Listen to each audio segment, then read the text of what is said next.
If you're on disability and wondering whether Medicare comes automatically, the short answer is yes. But there are details you need to know, and that's exactly what this video covers. Getting a Medicare card in the mail at 47 or 52 is not something most people plan for. And finding clear answers about what to do next, even harder. If you're receiving Social Security Disability Insurance, SSDI, you're going to get Medicare too, because the federal government automatically enrolls you after you've been on disability for 24 months.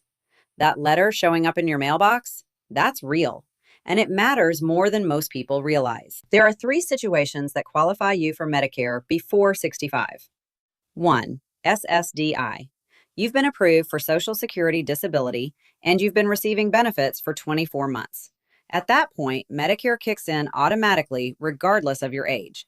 You could be 42, you could be 58, doesn't matter. 2. ALS. If you've been diagnosed with ALS, Lou Gehrig's disease, the 24-month wait is completely waived. Medicare starts automatically the same month your disability benefits begin. 3. ESRD.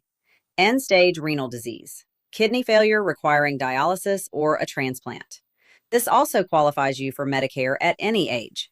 If you're on dialysis, Medicare generally starts on the first day of your 4th month of dialysis. So if dialysis starts July 1st, your Medicare begins October 1st. There are some exceptions depending on your situation, so it's worth confirming your specific start date. If any of those 3 apply to you, Medicare is either here or it's coming. Let's talk about what that actually means. Medicare has 4 parts. Here's the quick version. Part A is your hospital coverage. Most people get this premium-free if they or their spouse paid into Social Security long enough. Part B is your medical coverage. Doctor visits, outpatient care, lab work. This one has a monthly premium. In 2026, the standard amount is $202.90 per month, and there's a $283 annual deductible. Your premium could be higher depending on your income, so that's something to look into. Part D is prescription drug coverage. If you stay with Original Medicare, you'll choose a separate standalone Part D plan. If you go with Medicare Advantage, drug coverage is often bundled in. Those are called MAPD plans. Either way, the important thing is that you have some form of creditable drug coverage. If you go without it and don't have a valid reason, you'll pay a late enrollment penalty, and it follows you permanently. And then there's Medicare Supplement, also called Medigap, which helps cover the gaps Original Medicare leaves behind, things like deductibles and coinsurance. Here's where things get more complicated for people under 65, and I want to be straightforward with you. Federal law does not require Medigap companies to sell you a policy if you're under 65.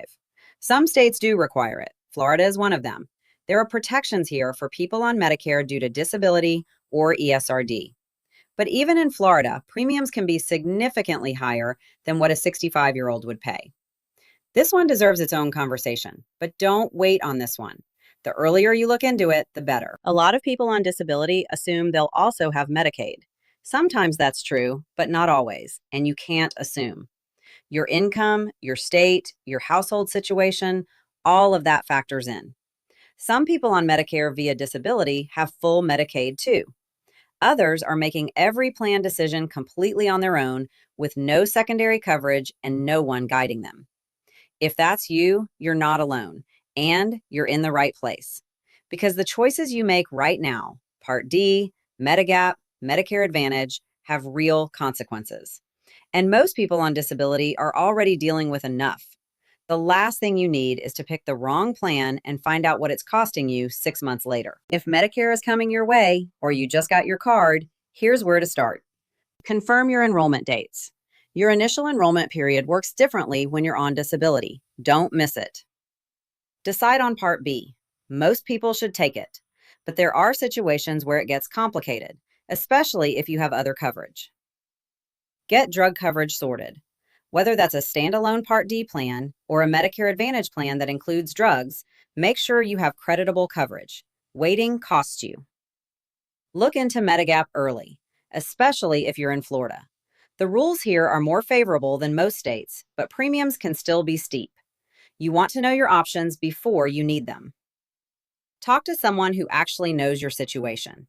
someone who will look at your specific circumstances and give you a real answer. If you have questions now or in the future and want to talk through your specific situation, the link in the description will get you there. Medicare on disability is its own world, and most people are navigating it completely alone.